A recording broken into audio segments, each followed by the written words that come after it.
Hello, EduMagicians. Welcome to the EduMagic podcast with your host, Dr. Sam Fesich.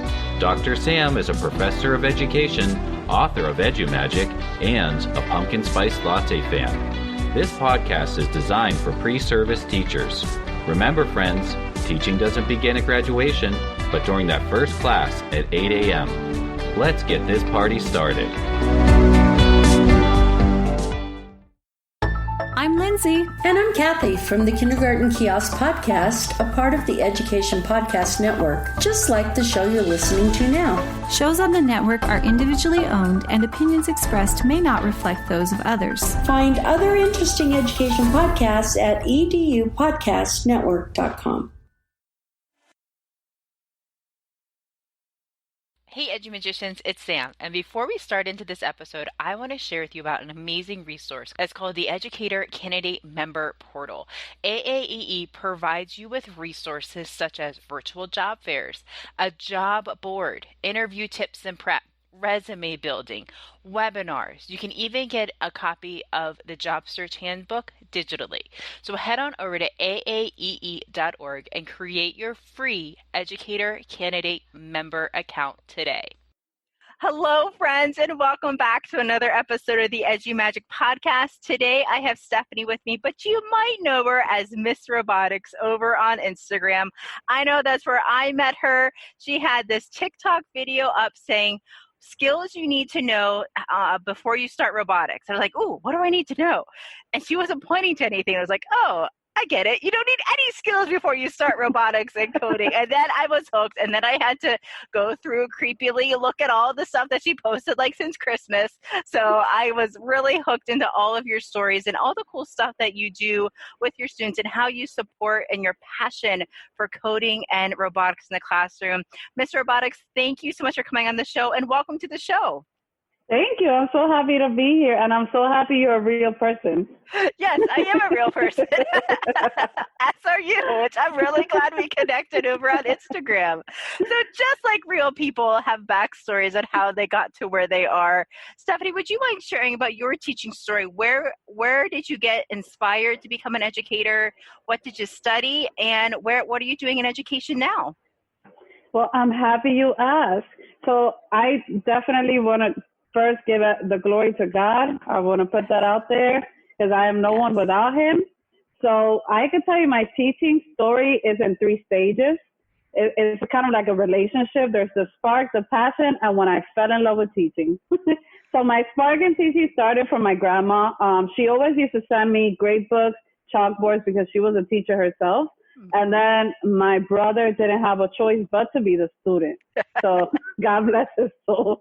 And then my passion for teaching began when I realized the power of education in someone's life. Because at the age of 5 years old, my family and I came from Puerto Rico, with nothing but our hopes and dreams. We were broke. So my mom always told us that even though we were poor, the biggest gift she could give us is our education. Mm-hmm. And the more skills, the higher opportunity in life. So she put us in English, French, and so many extracurricular activities.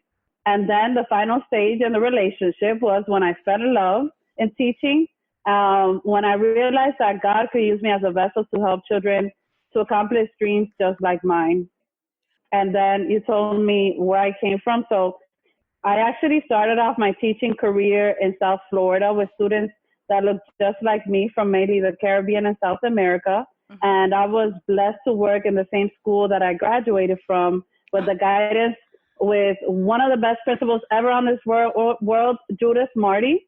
She's amazing. And then I came to New York and I taught in East Harlem, and now I'm teaching in the Bronx. That's in a nutshell. Whenever you talked about your parents' push for education, I had a similar story. My dad always tells me, Sam, education is something no one can take away from you. So just keep learning and keep growing. And I love that passion for learning and growing. And Stephanie, you are all about coding, robotics. I mean, heck, your username is Ms Robotics. Where did that passion come from? How did you find that passion for robotics in the classroom? Let me tell you, it surprised me too. but what I love about robotics and coding is the beauty of creating something out of nothing. So if you see robot pieces laid out on the table, they are just pieces. If you see one and zeros, they are just numbers. But it's really what you make out of it where the magic happens. Knowledge in robotics and coding, overall STEM careers, is a gift that I want to give to children to make them marketable. There are so many kids that are graduating from high school and they don't have jobs, and we need to get them ready for that. STEM programs are low in numbers or non-existent within schools for underprivileged students. That's where the stats come from. I don't know if you saw my video where 2.9% are Black women and 4.3% are Latinas with STEM degrees. And that's why I know it's crazy. That's part crazy of my low. I know. That was in 2018. And part of my vision, my mission is for girls of color to look at me and say, you know what, si se puede, yes, you can. Because I know you know, Dr. Sam, as women in STEM, we are underrepresented, but as women of color, we are close to extinct. So we need to make those stats change. And I know that my passion for robotics and coding, hopefully in the videos that you see, it's a gateway for children who come from nothing to have a fair opportunity in this world. So that's like my true heart right there. Oh, I love it. And I really do creep on your Instagram, and I watch your videos, and I love them because they get my attention. I want to learn more. I want to know more. And as a professor of teaching future educators, why is it important for our future teachers to know about robotics, STEM, coding, all that stuff, and so they can implement it in their classroom? Why do they need to know about it? Why is it important to get that message out there to them? So let me just give you a side note. Before I record, I'm really scared of the camera. So I feel like vomiting every time. Are you serious? Oh my gosh, you look amazing. Amazing. I wish I could show up like that on video. Holy cow, you look incredible. I love it. Thank you. It really encourages me. I really got nervous. I appreciate your feedback. But honestly, we will be doing an injustice to our students if we don't teach them skills that they will need in the future. It's like knowing the Industrial Revolution is coming without teaching kids about machinery, or throwing them off an airplane without a parachute. Not teaching students about robotics and coding is setting them up for failure. And that's like no exaggeration. Right. So as future teachers coming out, starting our new career, I think it's so important that we immerse ourselves, we get to know, we keep learning about robotics and coding. Where can we even get started? Because this sounds like, robotics and coding sound really hard, but as you know from your video, you don't need any prerequisite skills to be awesome with it. So where can we even get started when we want to learn more? Okay, so I could tell you that part of my secret sauce is the mindset. Like, I know that's not what a lot of people want to hear, but I could tell you like a list of websites, but it's really about where do you want to take your students? So I would tell the teacher first, where do you want to take your students? Not necessarily physically, but mentally. What do you want them to learn? Do you, like, your students will know if you believe in them or not. Yes. So they will, like, I don't know, it's like a magic power. Like, kids know if you believe in them. Like, I've seen teachers that have amazing curriculum, and then the kids are like, yo, this person does not believe on me. So it's true. So once a child knows you believe in them, you just watch the magic happen. Or you can always contact me for some curriculum, you know that. But I would say really write down what is it that you envision for your program. So we have that mindset of where do we see our students going? We're going to believe in the strengths that they have. Everyone is given God-given talent, skills, strengths, and we all have areas to work on. And I know that coding is a really cool thing that we can do with our students with special needs. I've seen so many times students with autism flourish in that coding environment. I don't know if I know that this is not on our questions, but do you have any stories that you can share about working with students with special needs and robotics? And I wish I could tell you their names, but I can't. Yes. I can't by law, but I could tell you, and I know this person is going to hear this. One of the, like, two of the best students I've had overall has special needs, like at least one of them. And it was just like that person in the classroom was super shy, like very like away from everything. And when they created the magic, when that person created the robot, let me just tell you, we qualify for state. So incredible. We qualify for state. But I could tell you that only happened because that kid knew that I believed in him. Like, and I trusted him, and I didn't belittle him. So that's what, like, robotics and coding, man, it's just, it opens doors. And those are, like, some of the best memories I've had. Like, the weekends that I will go and, like, go to the state competitions with the kids, it was just, I will never forget that. I will never forget that. That is beautiful, and it just shows that everyone can code. There's not a prerequisite skill. There's not an entry-level skill. Anyone can do this. We got to put our minds to it. We got to have that growth mindset. Yes. Now we have that growth mindset. We believe in our students. You've mentioned lots of things I want to pick out in this conversation. First, you mentioned about a competition going to states. What does that mean? Well, what can robotics lead our students to? I started off teaching students that didn't know anything about robotics and coding, and then it became a cycle. Like, the beauty of it is that you teach one student, and then that student could teach their siblings, and then the chain keeps going. And not only that, but the competitions, the winning, the experience. Like, I have another student that right now he has an internship with Google, and from there they get hired. Like, it's more than just a classroom. This is an opportunity to change their lives and to change their family's histories and wealth. And that's what's empowering about it. It's so much more than a class. It really, truly is a life skill that they're learning that pushes them and propels them in that 21st century more than anything that we can do, from a textbook. I think this is incredible.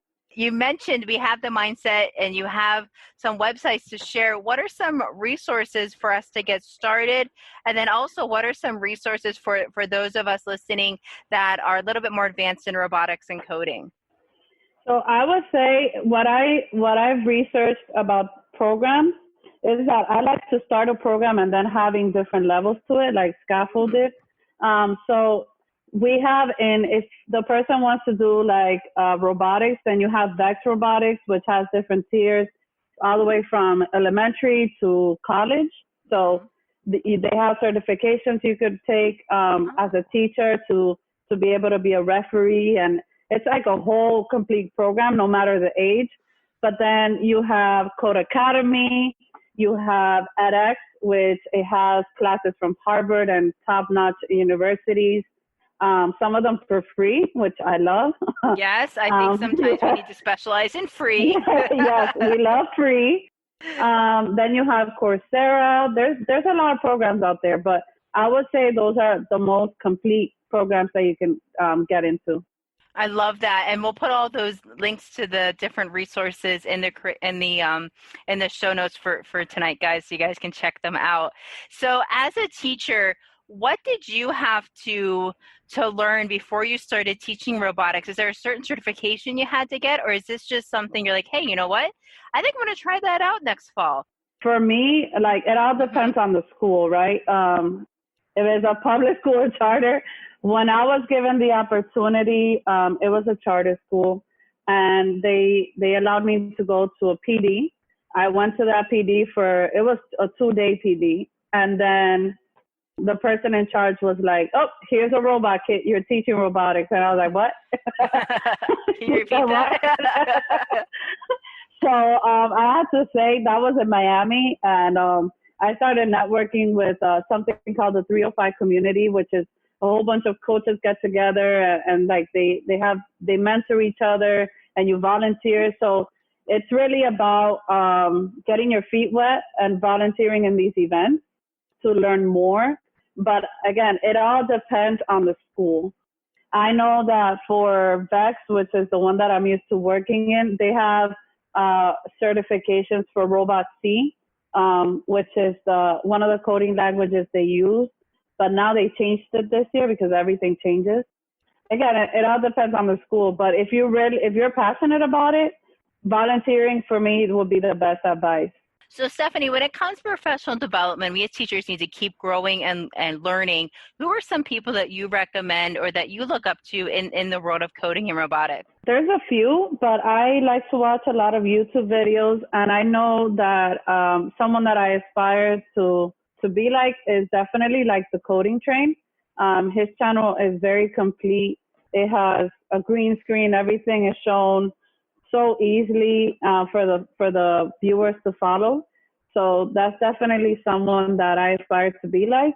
As for in general, my friend Erica Buddington, she has the Langston League and she writes STEM curriculum as well. And she just keeps growing. So, I aspire to be like that when I grow up.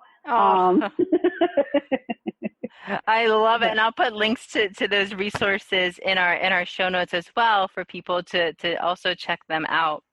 Now, Stephanie, when we think about those who may be starting their new career and they're looking at STEM and maybe they're feeling a little nervous about it or a little anxious, or maybe they've never tried it before, they're looking at integrating coding and robotics in the classroom, what advice do you have for those new teachers out there who are interested but maybe a little apprehensive? I have to say, my main advice is not to give up, especially if you're a woman. It could be very intimidating because STEM is mainly men, like it's a high percentage of men. So I could tell you my experience when I went to that PD I told you earlier. Yeah. It was 2 men and I. And when it was time to build robots, one of the men, like very machista, didn't want to let me build. And I was like, but I want to build. Yeah. So when they gave me the robot kit for me to teach, before I taught it, I built a robot all by myself. So I would be able to have that experience to teach to the kids. But mainly, don't give up. STEM is a new territory for teachers, but you need to think about it as a blank canvas. There's a lot of room for evolution and making something your own. But the challenge is finding what to include in the classroom.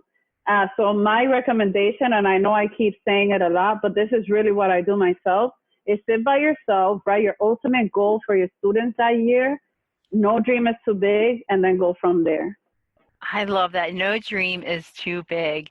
Stephanie, when I listen to your passion for pushing coding and robotics in the classrooms, encouraging our students to just get outside their comfort zone a little bit, try something new. It's just so clear that you have this beautiful passion, this beautiful message to get out there to help support our teachers, to help support our students in this field of robotics and coding. Before we end our conversation today, is there anything else you would like to share with our listeners? Definitely. So I want to speak directly to those people that have never done this and are considering it. Some people will tell you you're not smart enough, you're not good enough, this isn't for you. If you have it in your heart to do it, don't let anyone stop you from doing it. No one. I could tell you that was an internal battle I had. And if you told me 6 years ago when I started teaching that I was going to be doing the things that I'm doing now, like right now I'm teaching AP Computer Science, I would have been like, you're crazy. That's not going to happen. You lost your mind. I'm telling you, God's plan is amazing, and I'm just humbled, and I'm looking forward to just the journey ahead. So don't give up on your dreams. I know it sounds cliche, but don't give up on your dreams. Like you said, no dream is too big. Yes. And we as teachers need to believe that too. No dream is too big. Friends, if you are thinking, well, I want to follow Ms Robotics, I'm going to see the awesome videos like Sam saw. Ms Robotics, Stephanie, where can we find you? Where can we find your awesome videos and get inspired and feel your passion and just love for this topic, love for your students and just helping to reach and teach teachers and students alike? Where can we find you online? You can find me in my IG at Ms_Robotics, or my new YouTube channel, which I have a little bit of videos, but I'm going to make more. I need 48 subscribers to get to my 100 and get my Ms Robotics URL. So help would be awesome. Yes, and I'm going to go do that right now. Thank you. My pleasure. But I just want to thank you, Dr. Sam, for having me today. I love what that you have created such a positive space where educators can speak their truth. It was definitely a pleasure, and I will embrace this moment for the rest of my life. Oh, no, the pleasure's all mine. Seriously, I got goosebumps when you texted me back. I was like, she texted me back. This is amazing. So I am so excited to just shine a light on the incredible work that you're doing, and I keep creating that amazing content. I love what you're creating, and I know it inspires me, and I know it'll inspire our future teachers out there listening. So thank you so much, Ms Robotics, for your time. Thank you. You inspired me, Dr. Sam, and I'm happy you're real.